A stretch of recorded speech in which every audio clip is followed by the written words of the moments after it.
we proceed with this question, you can refer back to your example that I upload regarding datasheet 1 to 5. Okay, the concern now,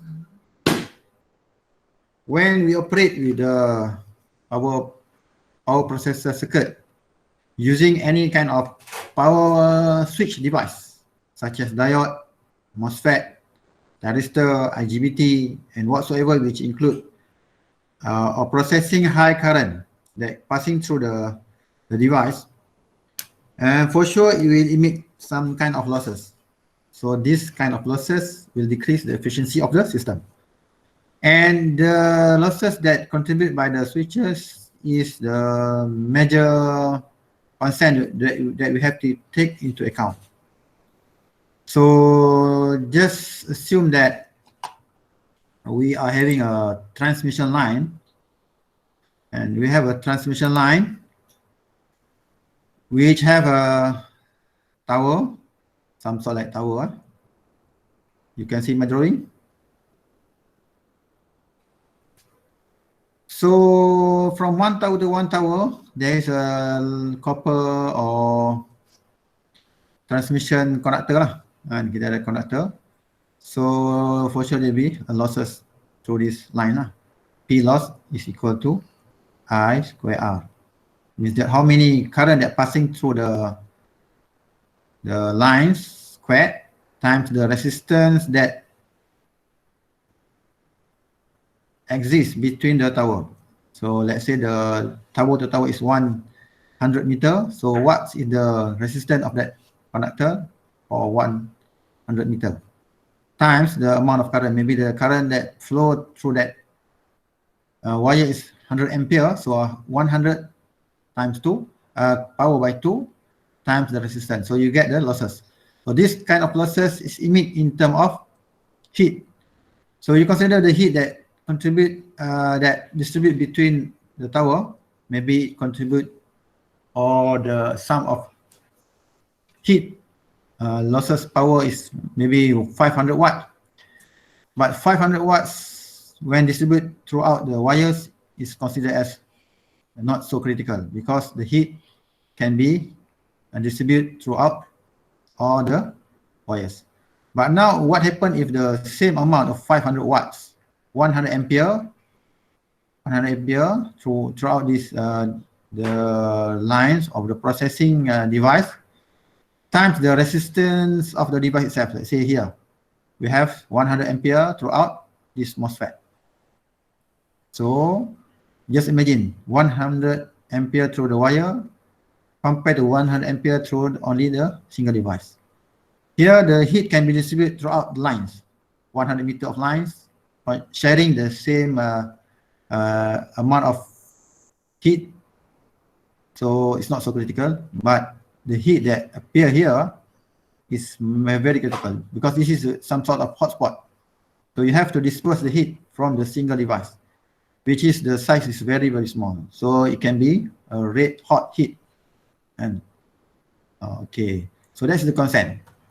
So we have to disperse the heat so such that the limits of certain device capability, maybe this device can withstand up to 150 degrees Celsius. So that kind of rating you should not exceed lah. If not, we blow your device. So that is the concern. And okay, same to go to this diode. So this is non-control device. This is fully controlled device. So we cannot control this one. We can control this one. So same, it is the power device. Okay, when you take a look at your datasheet number 1, for example. So we go to your datasheet number 1. Where's your datasheet number 1?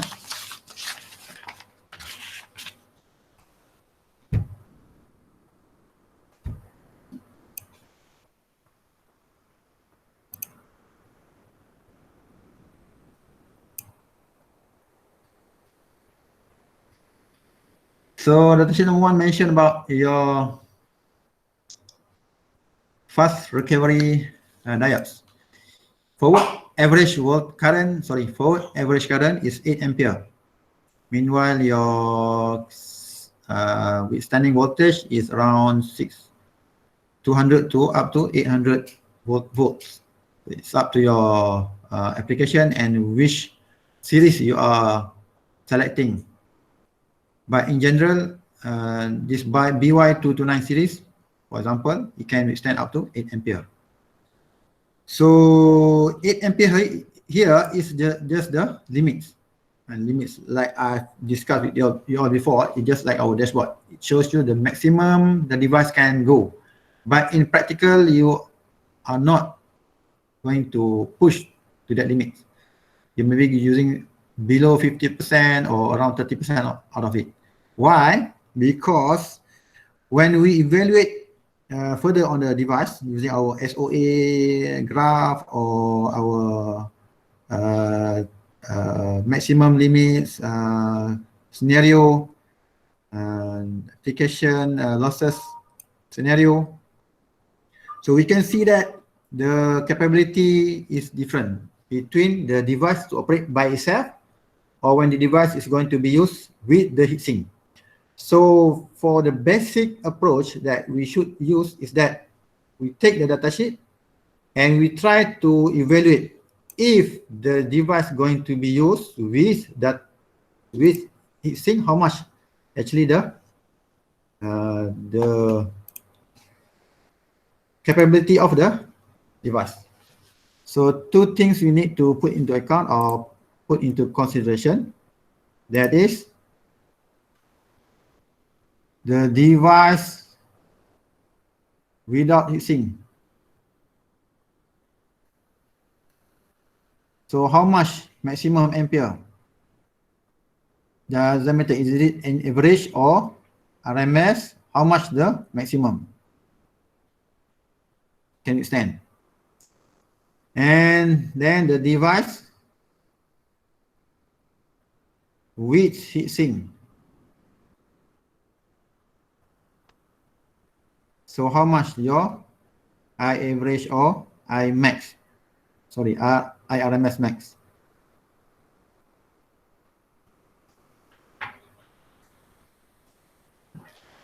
So for the first device, which is the diode non-control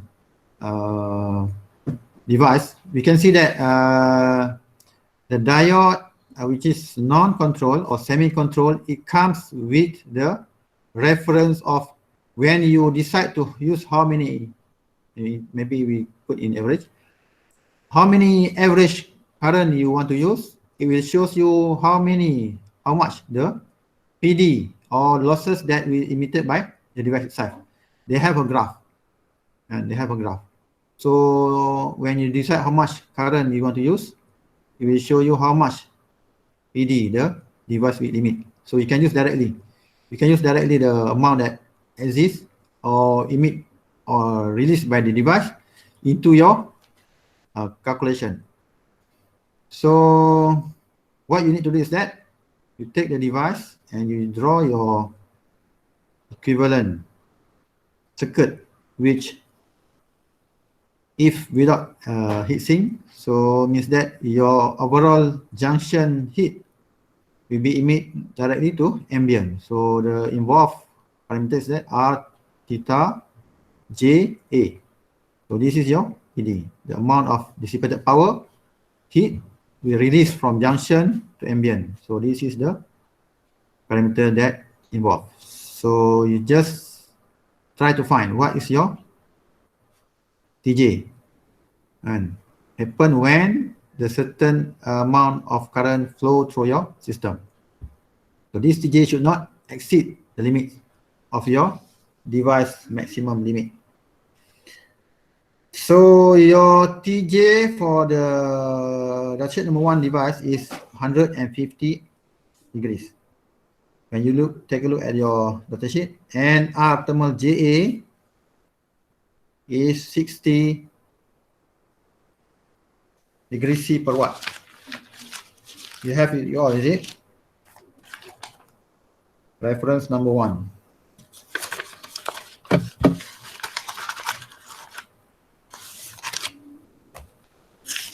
Was stated in the page number 2, thermal resistance reference. R thermal JA in free air is 60 Kelvin per watt. Some datasheet they mention in Kelvin, some datasheet in degree C. So both are the same in terms of range. So 60 Kelvin per watt in free air. Okay, then we try to find out here what is the maximum the current can flow, how much the maximum current can flow if the device without heatsink. So this is the diagram on how to find the maximum current. So TJ is equal to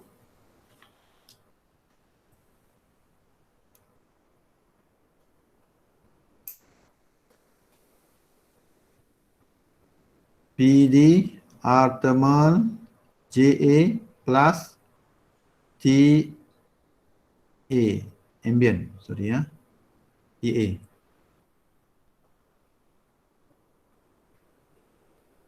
So if we set our parameters here at maximum, so we can probe the maximum limits of current that can flow or can be used inside our device if there is no heatsink to be attached. So PD equal to R thermal JA. R thermal JA is 60. So we assume that our ambient may be 40 degrees C. So if we solve this, we shall get PD is around 150 minus 40 divided by 60. You will get PD is 1.83 watts. So don't forget the units. So when you refer to the graph which stated on page number 3 on that datasheet, page 3 we have figure number 2, graph which indicate in figure number 2. It shows you the maximum forward dissipation square wave current waveform. Parameter D is equal to duty cycle. So we assume that duty cycle is 1, so maximum conducting. So I forward versus dissipated power. So your PD is 1.83. So this is your PD, 1.83. It's end up that your average current you will get at 1.5 ampere. 1.5 ampere.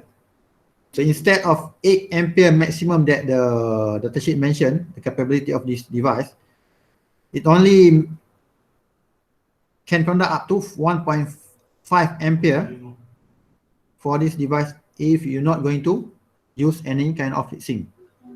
So if you buy your device here, you put no heatsink, so this is the maximum current that you can conduct or you can use into your device. If you push more than 1.5, so your PD will increase. PD increase, so in general your TJ akan exceed 150. So what happen? Your device will burn. Okay, any question for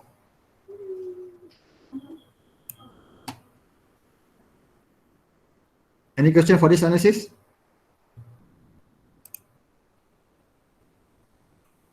Guys, any question? No, sir, no. Okay semua? Okay. So slide ni apa nama kita punya meeting ni saya akan record, saya akan publish nanti. But any concern or anybody that don't understand or miss, please beritahu lah. Mungkin saya akan tengok message ni selang-selang tapi you can interrupt anytime. Okay. Okay, still on slide number 1 or datasheet number 1. Or can hear loud and clear. Tak dengar, you pakai headphone lah. Ataupun semua tunggu recording ya. Tunggu recording, sorry ya. You dalam minggu depan nak exam kan? Minggu depan exam. Please be careful because we have 4 questions on your exam and one will come from my part itself. Huh? Okay. Okay. On the still on slide number 1. So on data sheet number 1, the device. You can see that it appears that when we're not going to use any heatsink, the limits need to be reduced. And instead of 8 ampere, 8 ampere just now, we have to reduce to 1.5 if we're not going to use any heatsink.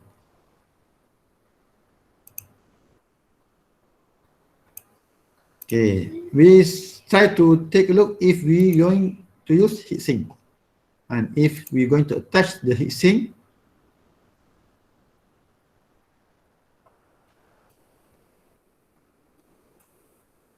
so how much the capability or how big the heatsink should be placed if we want to use at maximum range. Just now without heatsink, we try to see how much the maximum current for safe operating for the device. Now if we're going to use heatsink, the device to include heatsink with it,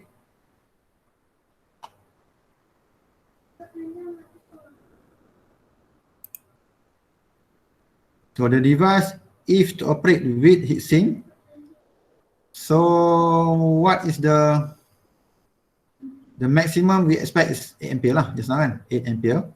So what are the amount of TS, means that the heatsink size that we need to buy and attach to the device if we want to use the device at maximum current conducting capability. Okay, now we go to the next slide. Sorry. Yeah.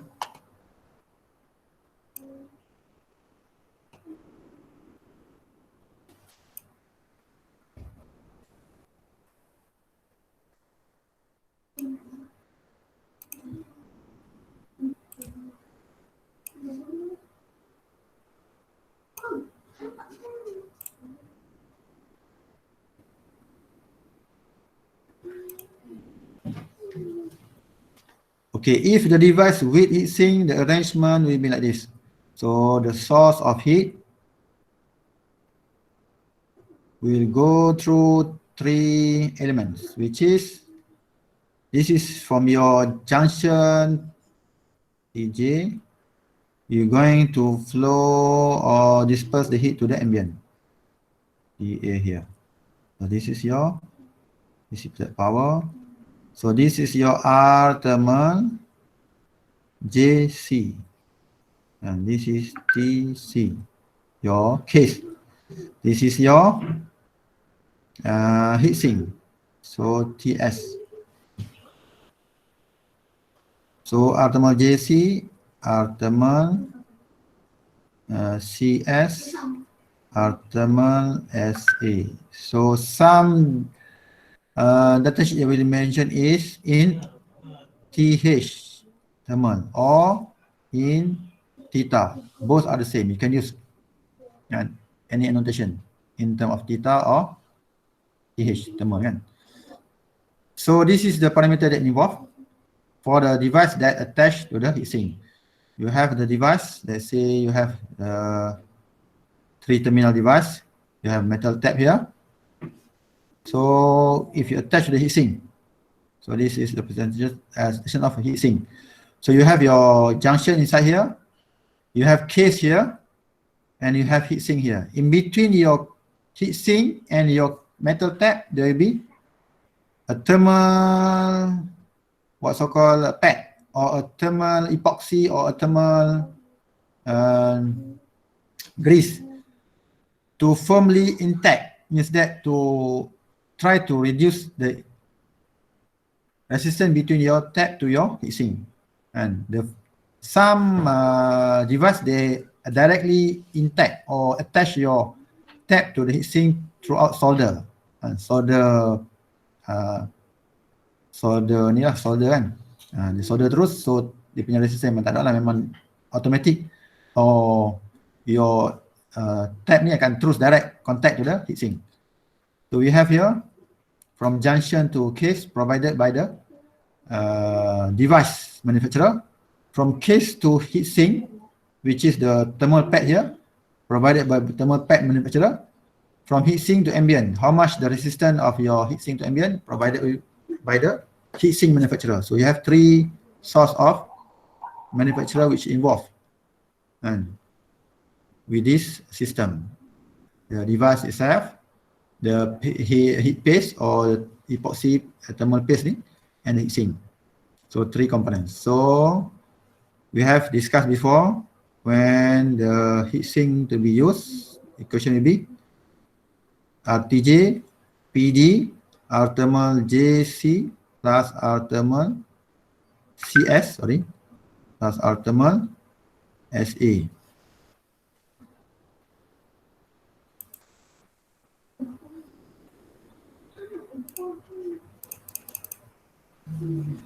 And plus TA, ambient. Usually ambient will be the assumption value will be provided, or you can assume by the scenario that happened, or you're going to use the system at. Let's say in automotive, maybe the ambient of your internal cockpit or engine will rise up to 40 degrees, or in the factory or enclosed place, maybe up to 35 degree or 30 degree. So usually we take at 40 for safe side. Means that if you use in the lower temperature room area, so your TJ will reduce. So you can see if this part if increase, so automatically the left hand side also will increase. So this is the formula which generate from this circuit. So we have the scenario just now. From the scenario, create the circuit, thermal circuit. So we have the formula. So for this part number one,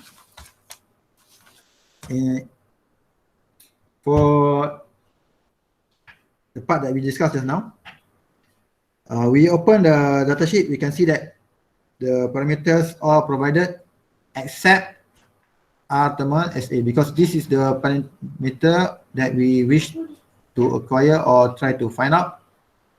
To find out how much the how big the actually the heatsink that we need to attach to the device, such that we can have the 8 ampere maximum that the device can conduct just now, and the maximum conductible current value from the device.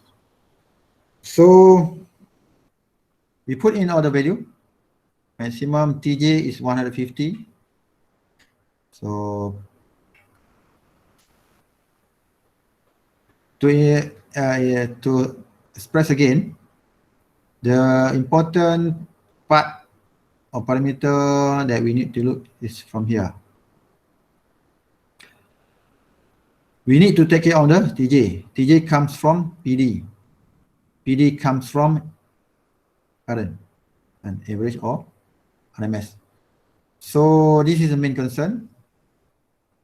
TJ comes from how much the dissipated power from the device, and the device will dissipate power based on how much current that induced into it.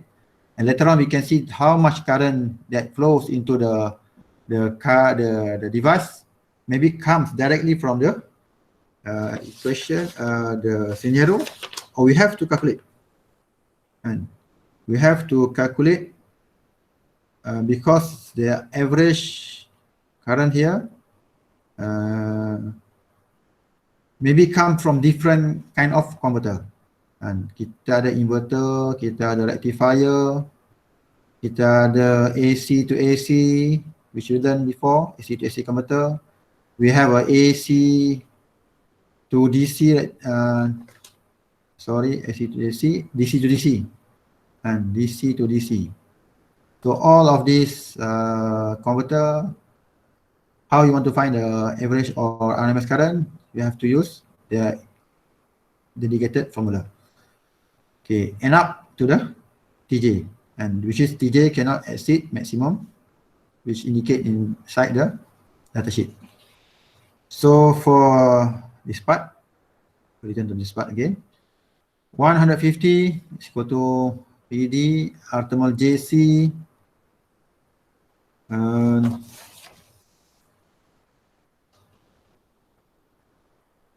thermal JC, how much just now? We open the datasheet.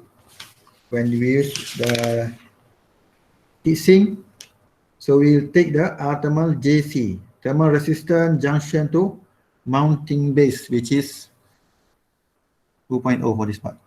2.0 plus R thermal CS. And in normal case, we refer directly to the datasheet of the dedicated thermal pad that we want to use. But in generically, the thermal resistance of the paste is around 0.5 degree C per watt. So this is the unknown that we want to find out how big the heatsink and that we need to buy and attach to the system, so maximum 8 ampere can be reached. So our assumption here, the ambient is 40 degrees C. So we have two unknown here, R thermal SA and also PD. So if we are set at our maximum requirement of 8 ampere, we assume that it's going to conduct at 8 ampere.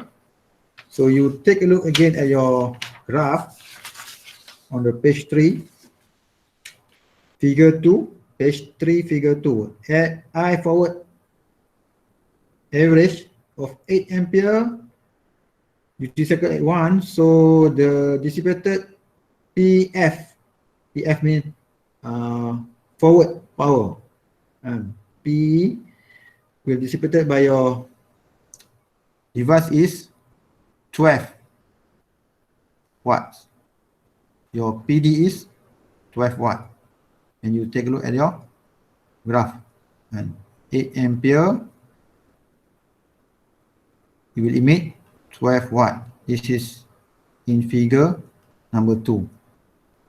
So 150 is equal to 12 times 2.0 plus 0.5 R thermal SA plus 40.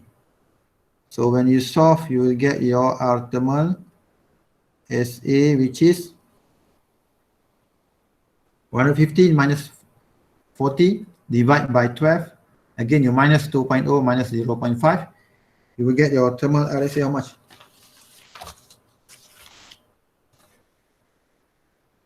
$6.67. Yeah, 6.67.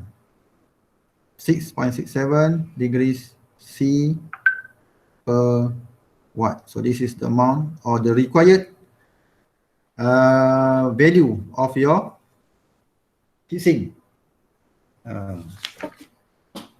So let's say when you browse your for your assignment later on, your Element 40 website, you get 6 degrees C per watt of heatsink. So can or cannot be used? Smaller value Can than? use because total TJ is less than 150 when use 6. Come again. Can use because if we calculate back, the TJ will be less than 150. Correct.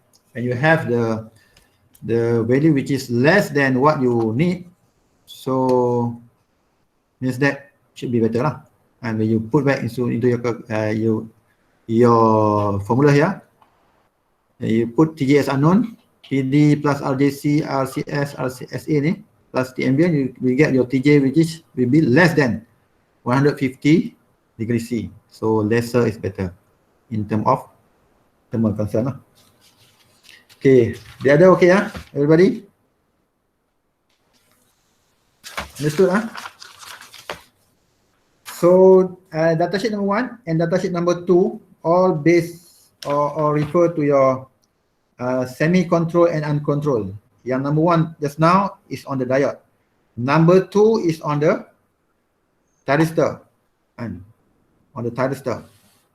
The thyristor itself, it has a graph same like in diode, which will indicate how much the heat will be dissipated by the device in a certain current that flows into the device.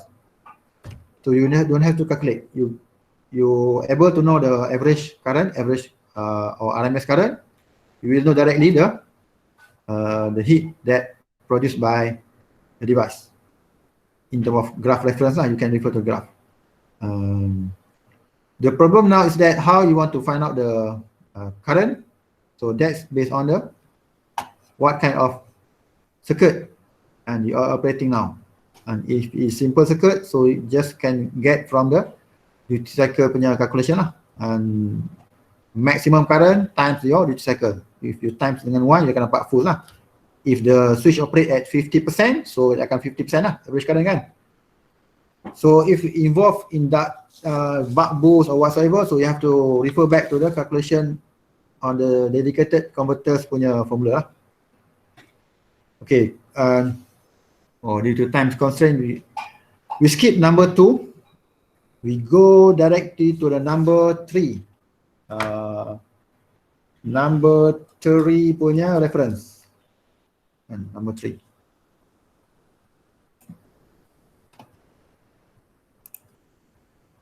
Okay, you can take your number 3 punya data sheet.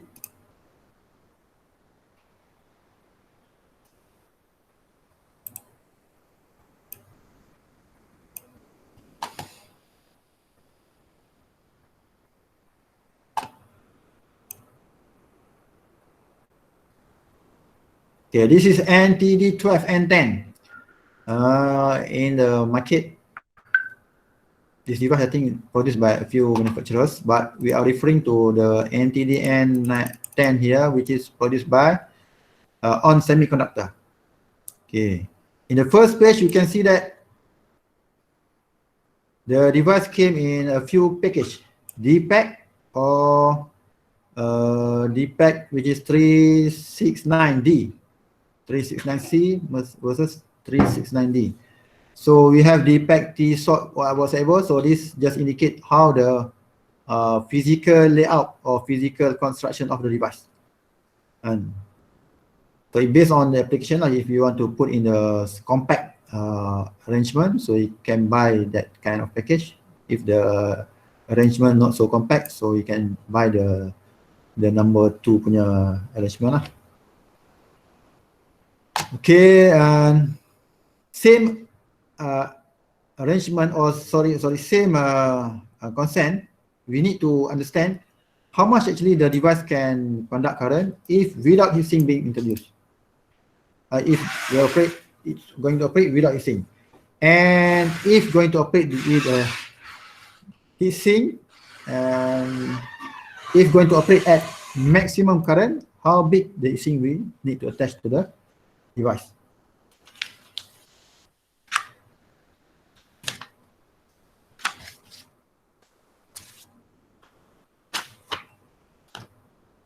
Okay, you open the number 3 data sheet. The data sheet.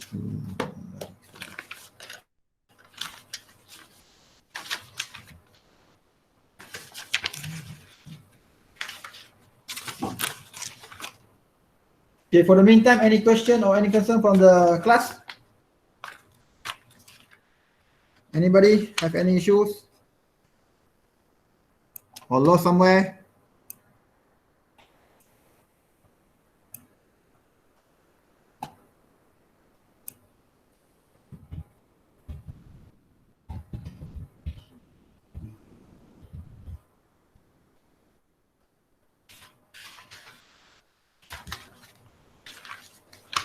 Okay, sir. Okay, yeah? Okay. Okay.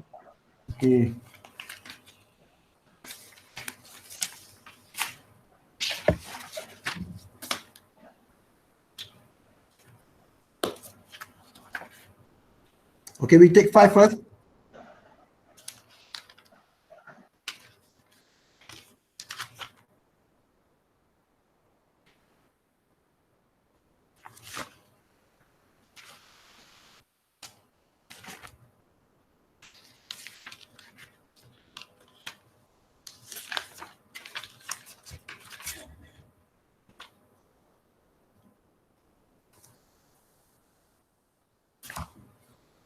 Okay, guys, we skip to the datasheet number 4 lah, because I cannot find my number 3 in the datasheet lah.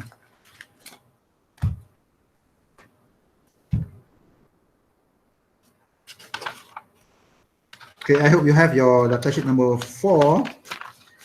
Okay, same consent and same concern. Okay, it's stated over here that your maximum ID is 9.3 ampere. Okay, 9.3. So we have to bear in mind that the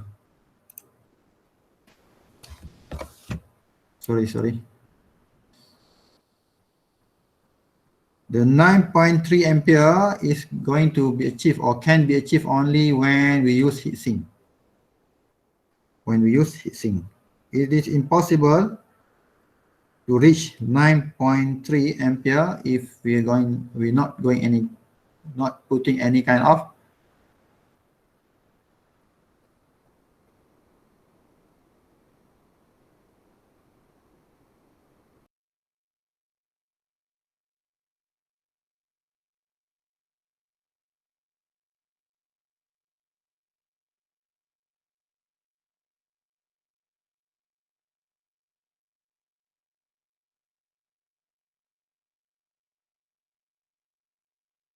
thermal management or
hello guys, sorry, line down just now.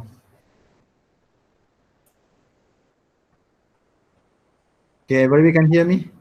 Boleh sir, boleh dengar. Okay, sorry just now dia terputus. Okay, again we proceed to datasheet number 4, IRF 630 and PBF. PBF means non-lead lead-free materials. Okay, wait now.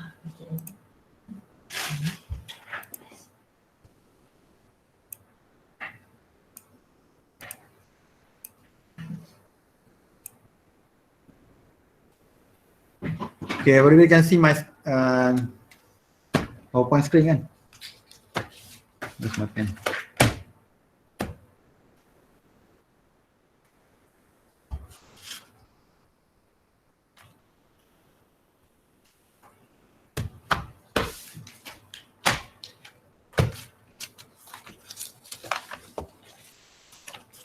Okay, on datasheet number 4,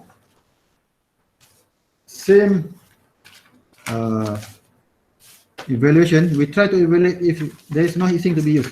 How much the maximum current that the device can operate, to safe to operate.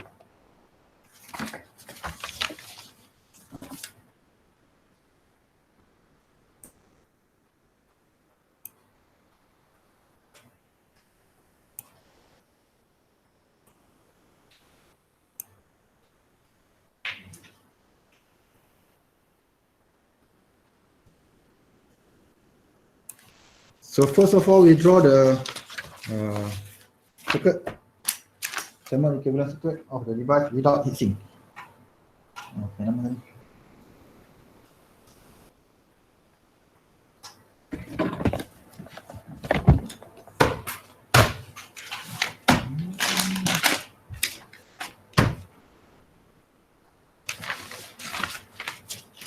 Okay, namanya. Wait ya. Nampak ini pen tak?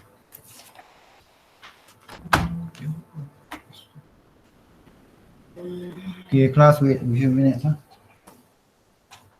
There's some distraction here.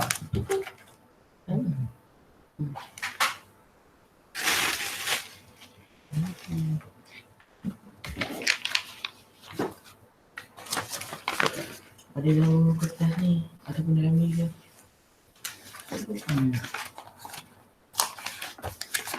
Ni?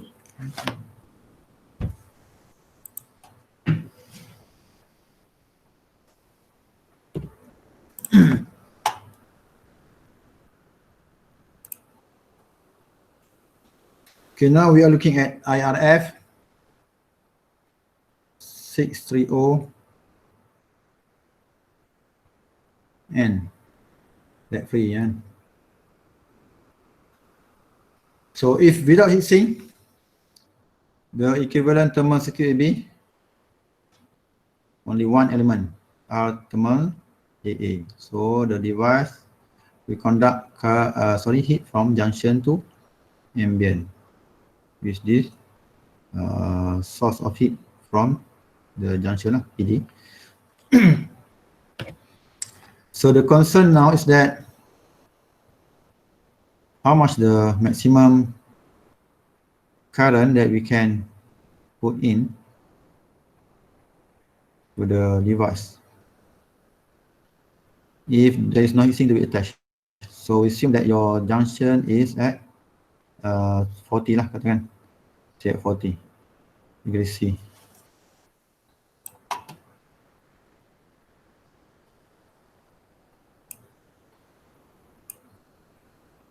So assume that our temperature is 40 degrees C. So when we take a look at your data sheet, your TJ max is TJ max. TJ max for your device now, IRF 630 is how much? We go to page number 1, bottom, store operating junction and storage temperature range. It can go up to 175 degrees C. So this is maximum TJ max. And ambient, assume 40 TJ max here. So given also your R thermal JA in your page number 2, bottom table, thermal resistance, R thermal JA, we have here two number or two value: junction to ambient node 4, junction to ambient PCB mount node 5. Why there is a difference? So when you take a look at the node indicator on page number 11, and page number 11, junction to ambient node 4. 4 means what? This is only applied to TO220AB package. Which one is the AB package? So the number 1, page 1, package number 1, TO220AB. IRF 630 non-pump, non-lag, and PBF, thermal or lag free. So this is package number 1. So for TO220AB, the thermal resistance is 62 degrees C per watt. But if for PCB mount, which is node number 5, applied to this square pack when the device mounted on the 1-inch square PCB. So it's indicated here. So it means that if this square pack, the package number 2, and package number 2, so the value is 40 degrees C per watt. Means that if you mount it directly on the PCB, solder to the PCB, the thermal resistance should be lower. But if you use package number 1, which has you can see that the package, it has metal tab hole here and 3 leg metal tab hole. So the amount is 62 and 62 degrees C per watt.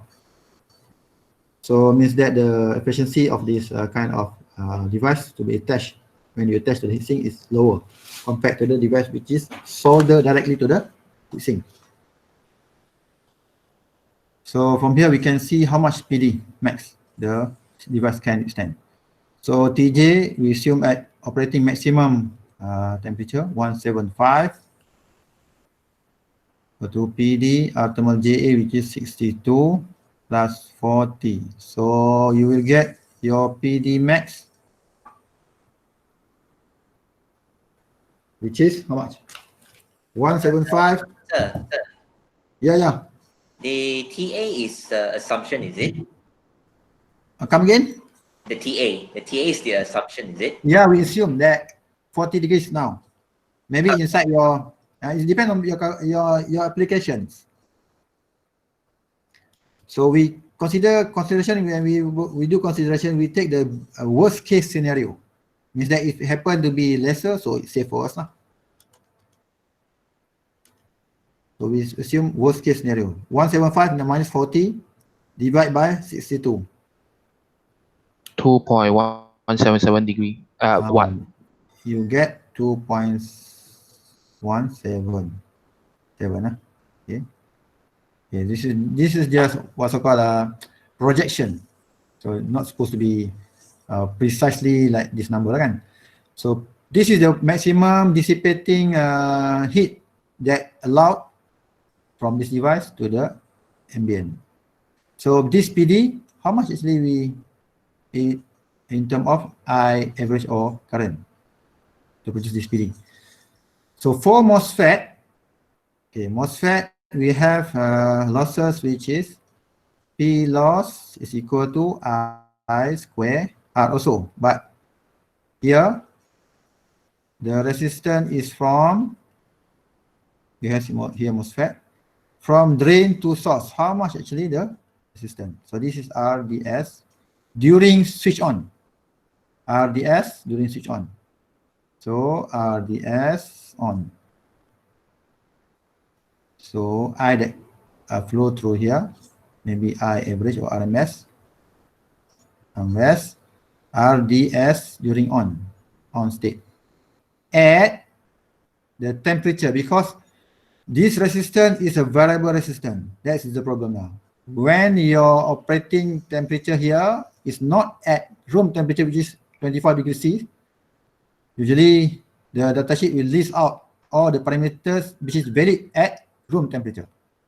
If you're operating below or above this room temperature, so you need to do something with the calculation. Same goes to the resistance that happened here between the drain to source. It will varies based on temperature. Let's say now we are using 175 degrees C. So the RDS on is normal, the same. So RDS at 175. So how much the RDS at this temperature range? Okay, you open your datasheet at page number 3. Figure 4 is indicated over there, the graph. Figure 4 on the TJ versus RDS normalized. RDS normalized.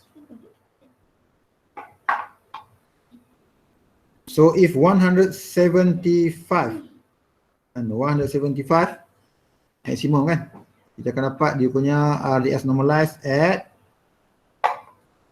3.2 lah. 3.2 if I'm not mistaken.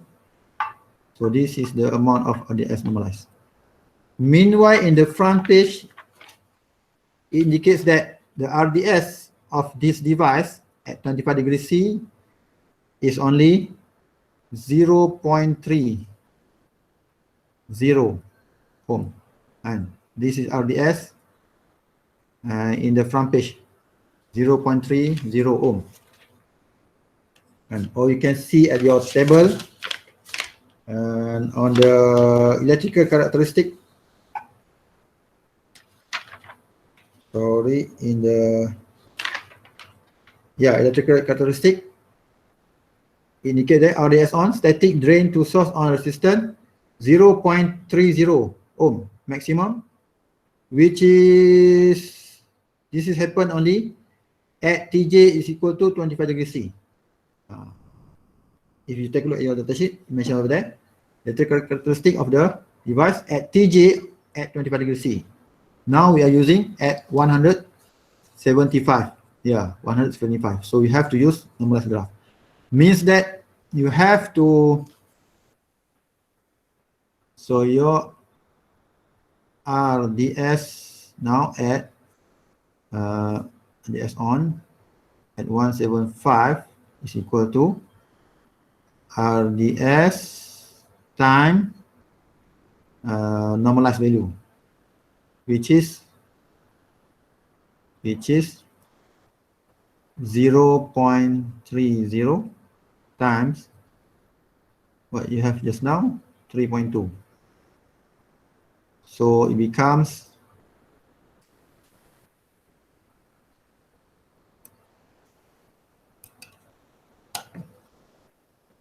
how much is now? 3.2 times 3.0.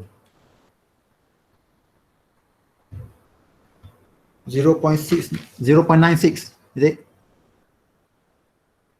Yes, 0.96. 0.96 ohm. So this is the RDS on. So P loss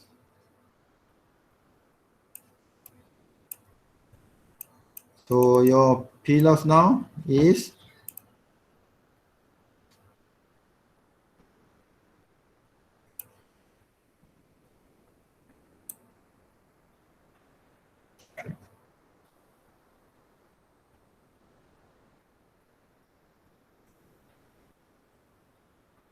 I square R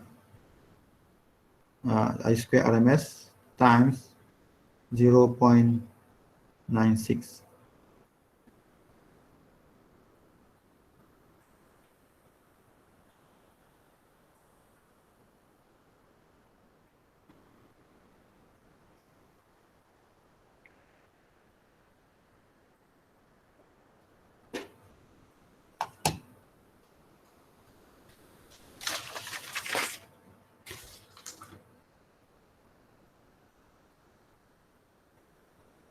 TJ max, wait 0.96 ohm RDS.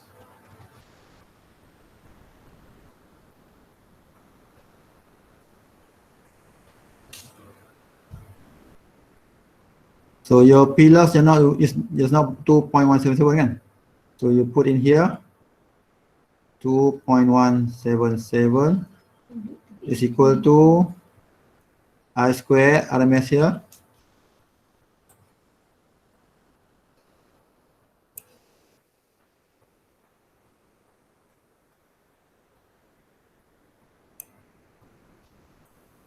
So you get the maximum current that's allowable for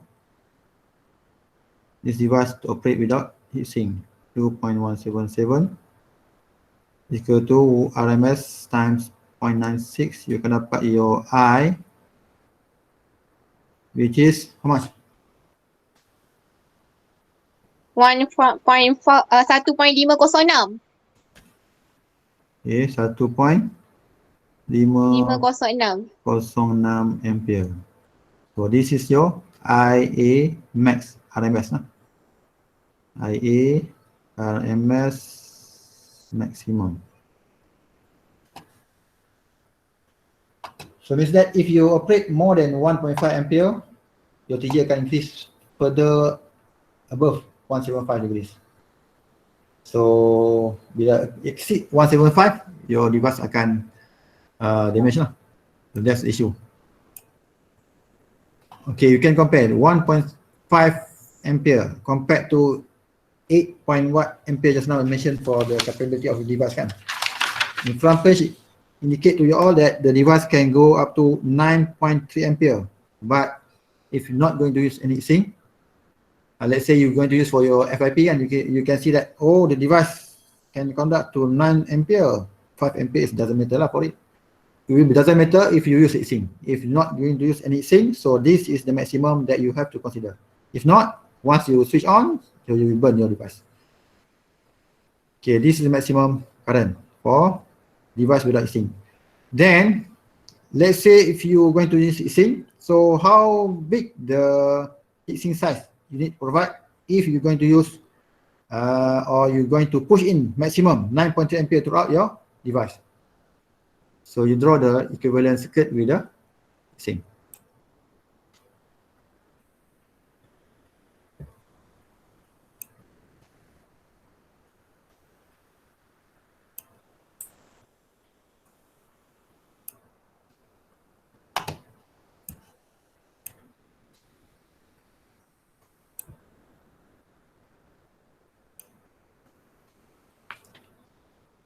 Okay, now we consider that the device to include heatsink attached to the system.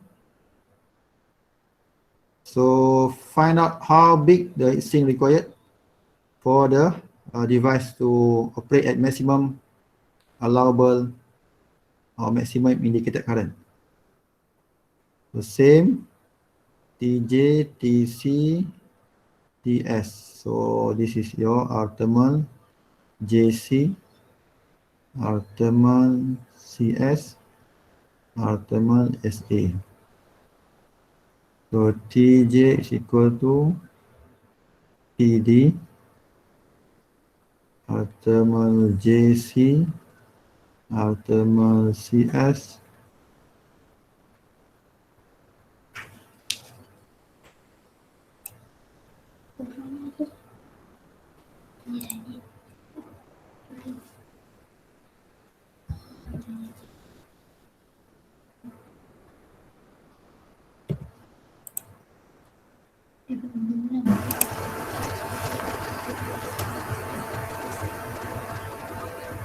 R thermal, SA plus ambient.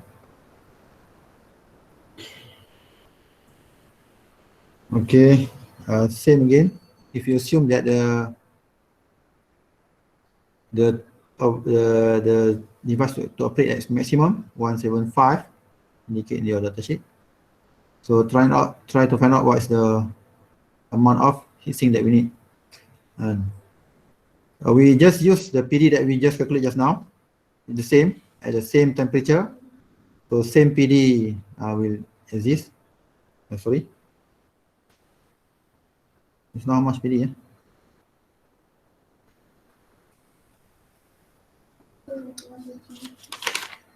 Dissipated power.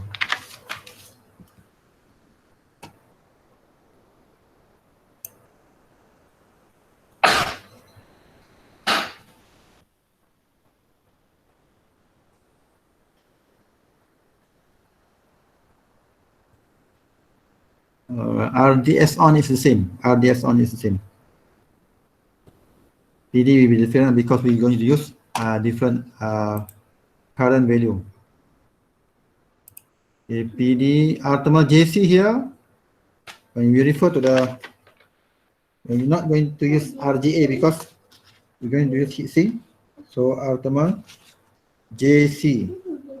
So we have JC, we have one value 1.83, and our thermal JC is 1.83. So our thermal CS given here. Case switching, flat grease surface. If not given, maybe will be given inside your question or whatsoever. So it's normal. Typical value is 0.5. So this is the heat sink value we need to find out. So this is the unknown now.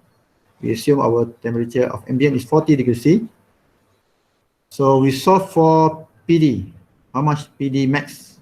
And our PD that we emit by the current that flows in. Now we use I at 9.3 ampere.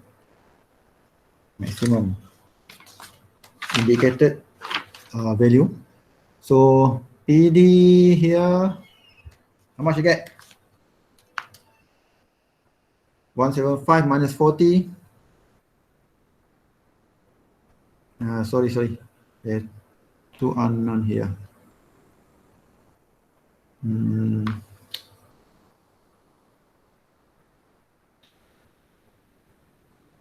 So we find out PD first. PD is equal to I square RDS on, and 175 degrees C as well. So RDS on 175, we calculate just now on the previous page, which is RDS on 0.96 ohm and 0.96 ohm.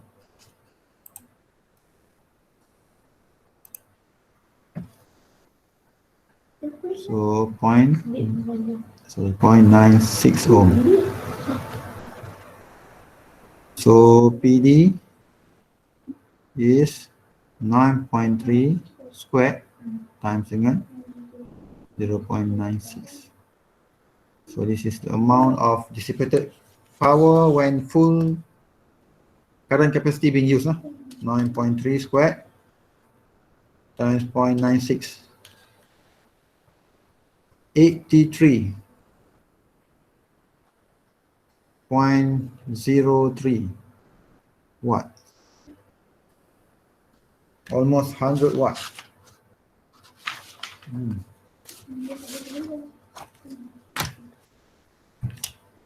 So if you open your datasheet, first page, PD at TC equal to 25 degrees C in the table of absolute maximum rating, we can see that the value already exceed and already reached the power dissipation rating, which is 82 watts, and already reached maximum value lah.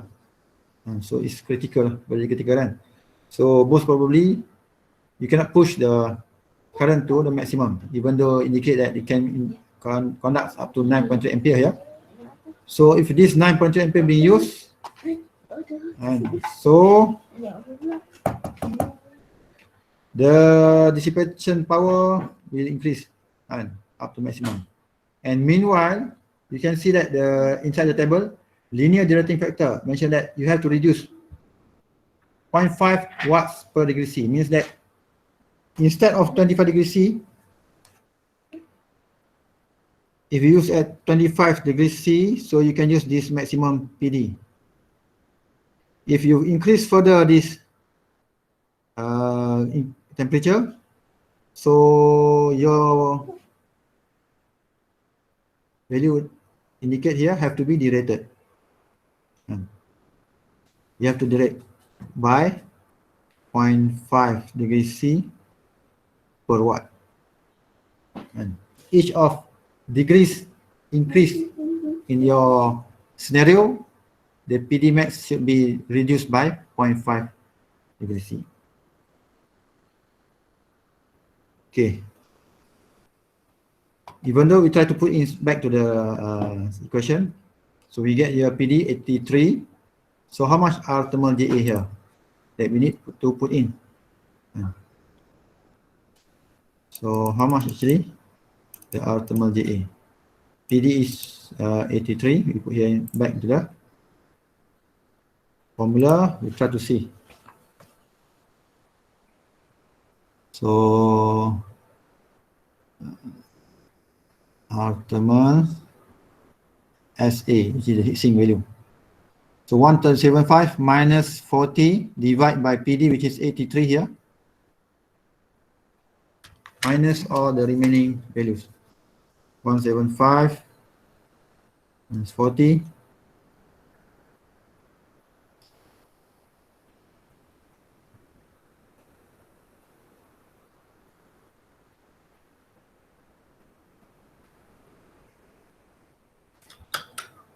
So the value is 0.674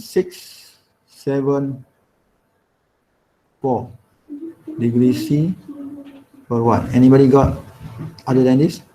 And the value is negative 7.674 degrees C per watt. Ada dapat lain ke? Same as negative. Dapat sama tak? Same ha? Some same. Negative. Uh, So what does it mean by negative? Yeah, come again.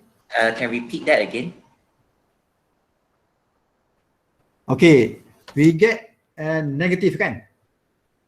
So it means that you have to push in or you have to force cooling.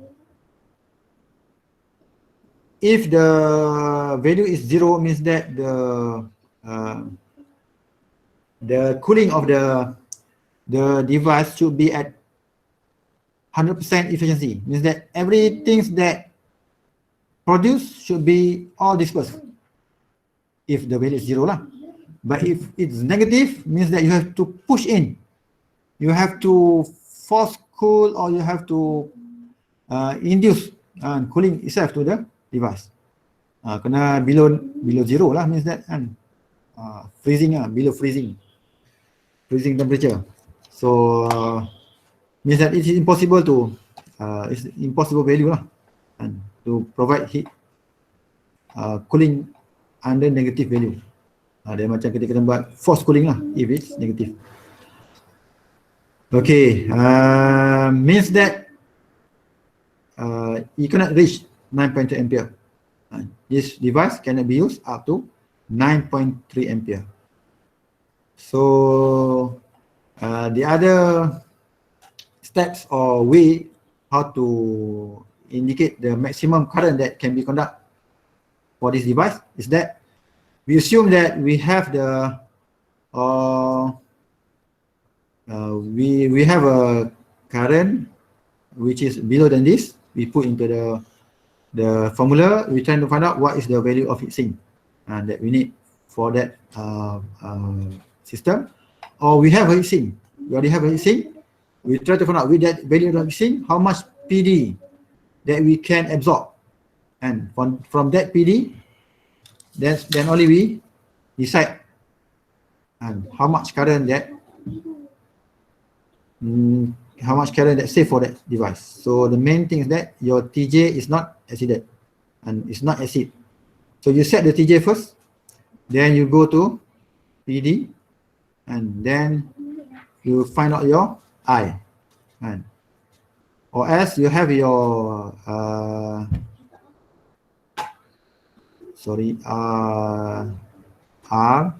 TH of your SA. You have your heat sink.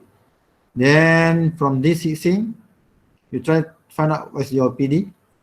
Then you try find out what's your safe current temperature. You have your heat sink.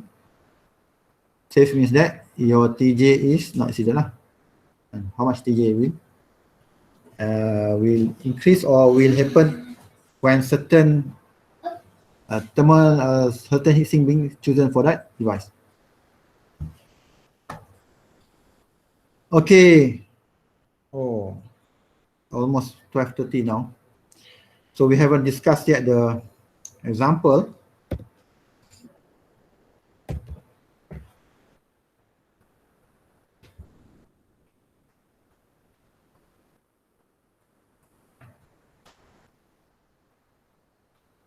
So the example mentioned that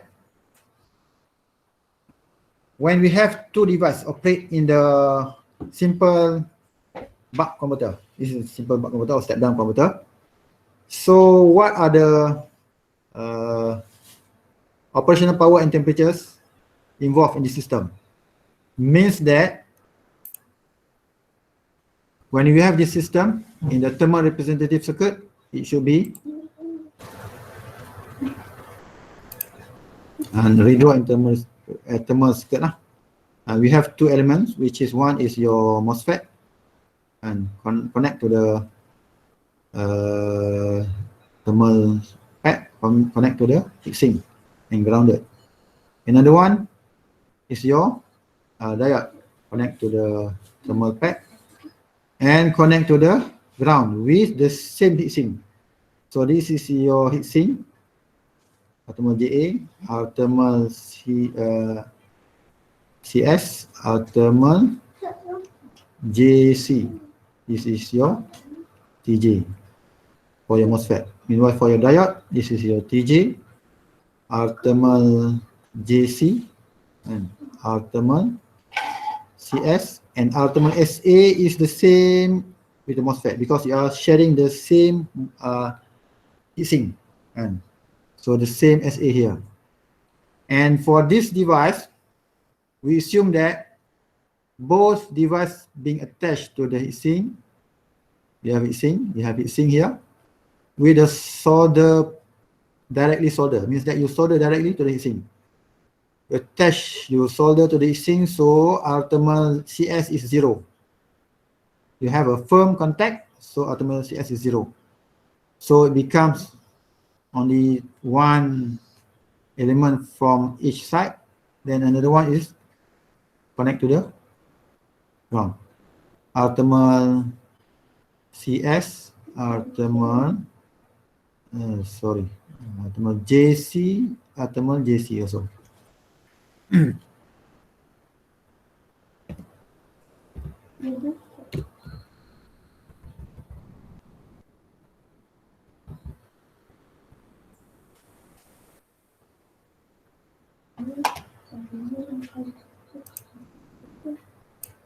Thermal JC, thermal JC, connect to the same heatsink.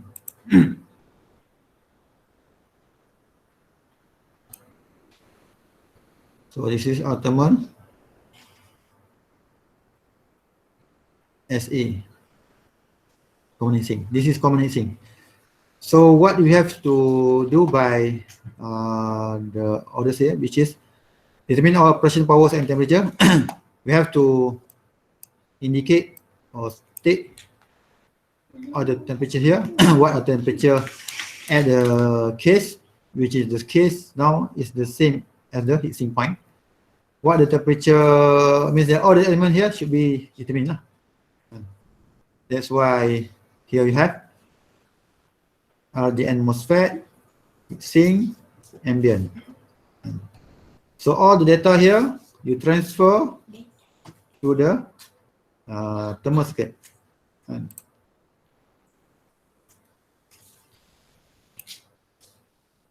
So it's mentioned that when we operate the junction MOSFET at TJ is equal to 100 degrees C. So how much TJ here? TJ here is how much? The value here we have from the heatsink, the data sheet, which is 2.0. Here we have 2.65.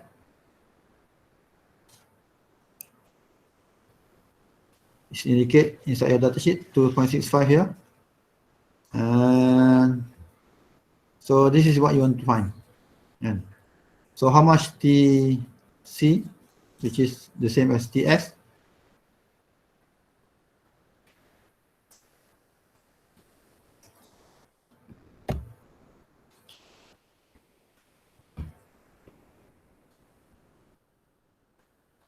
so the scenario is given that the MOSFET operate at 0.6 duty cycle.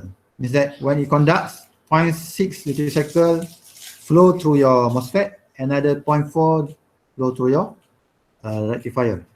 So this is at maximum load. So we found out what's the load average voltage. So the MOSFET duty cycle times 100 volt, the source, we get 60 volt average. And we have also have to find the average current. Average voltage divided by resistance value, we get 6 ampere. So 60 volt, 6 ampere average. So for the MOSFET point of view, from the rectifier, so 0.4 duty cycle times 6 ampere at full load, so we get 2.4 ampere. Form factor, why we need to find form factor? Because when you open your datasheet number 1, we have two kind of graph, and we have two kind of graph. One graph will indicate that when you have your average current, you can directly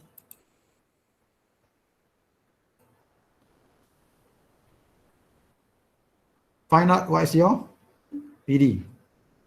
Another one is that when you can use your form factor value from the duty cycle of your system, you can get your PD. So both approach are applicable. You can use any. 2.4 ampere, you can directly point at your graph, you can get your PD. 1.58 form factor also, you can get your PD from the graph. Okay, this is the graph that pick up from the datasheet regarding your form factor. And you calculate that your form factor is 1.58, and 1.58 is around 1.57.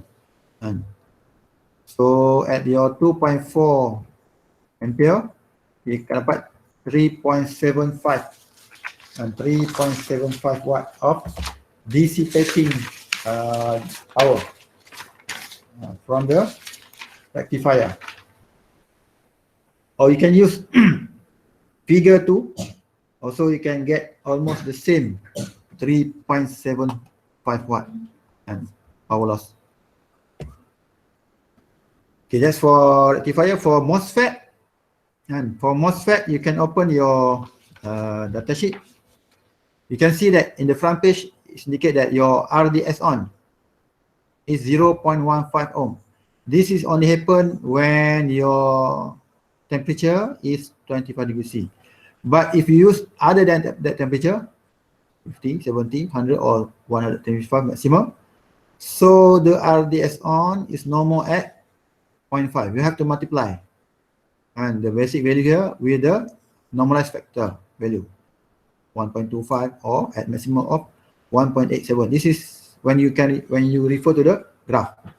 So the value will become how much the normalized times RDS on at the value. So this is the sum lah. Then the PD, as I explained before, is equated by R squared times RDS on. You get your RDS on times your current that flows through your RMS current through your device, and IRMS is equal to cert unit cycle times your average load. Just now we got your average current is 6 ampere. So times 0.6 cert, you dapat 4.65. So this is the RMS current that you're going to use inside your curve. You can dapat, let's say at 125 degrees C, total dissipated power at that time is 5.68 ampere. Then from all the data that you acquired, you put into the formula that I gave to you all regarding the device which operate during application of MOSFET kan, application of heatsink tu, TJ is equal to RDS on JC plus CS plus SA ni. So you can dapat how much your TJ or TC.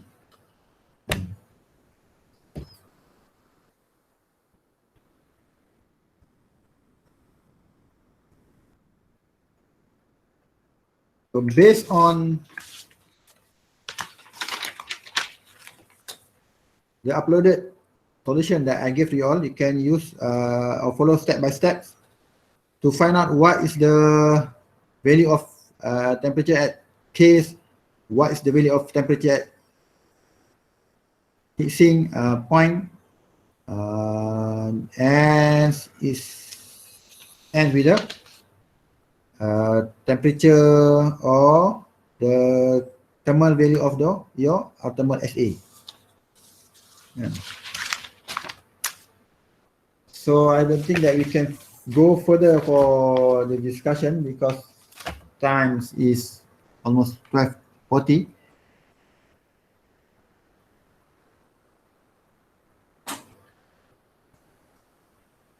So I will record the other parts, which include switching and also another concern. And you can refer later on the YouTube or classroom. Okay, but in general, if the operating frequency below 1 kilohertz and below 1 kilohertz, so the conduction losses will dominate. Means that you just calculate how much the losses without you have to consider the switching point of view. So just enough to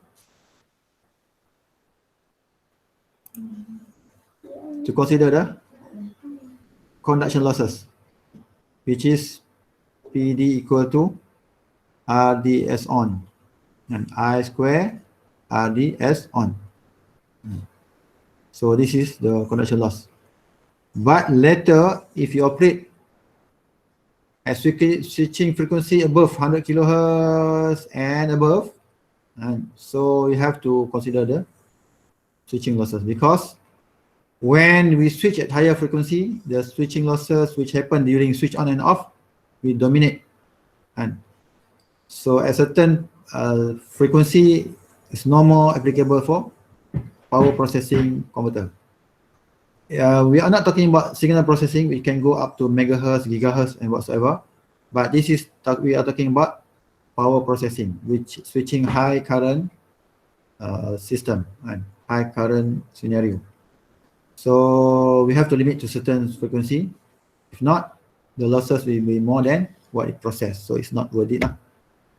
So what happened here is that when the device is switching on and off, you can find the inside your datasheet as well in terms of this criteria.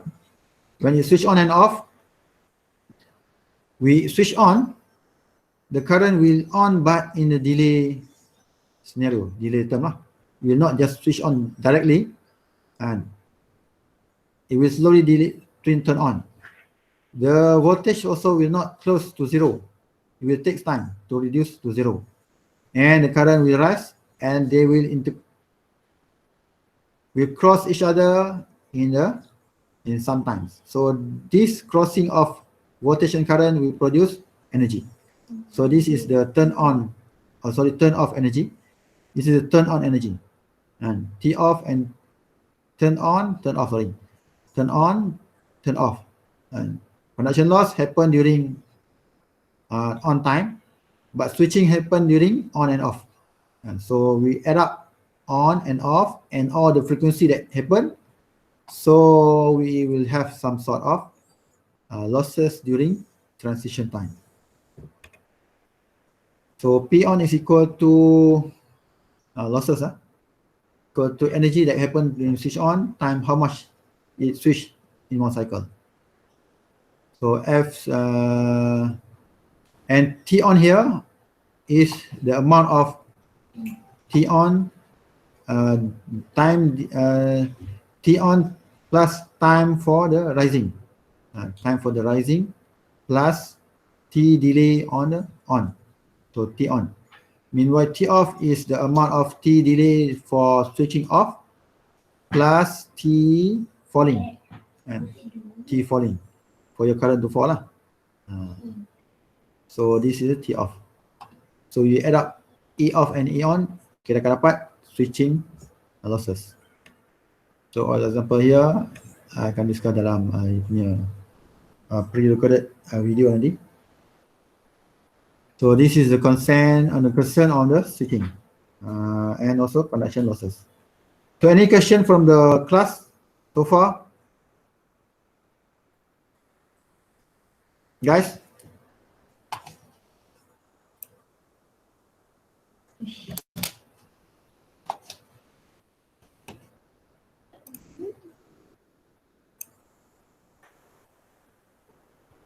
Any question from the floor? Regarding attendance, I will paste inside the message. You fill in and please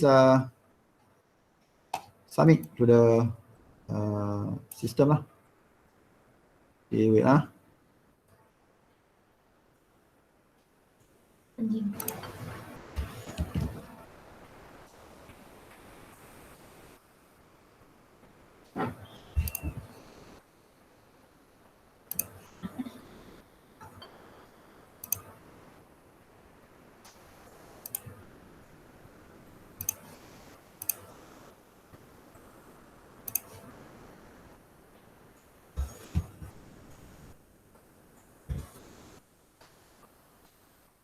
So please fill in the attendance.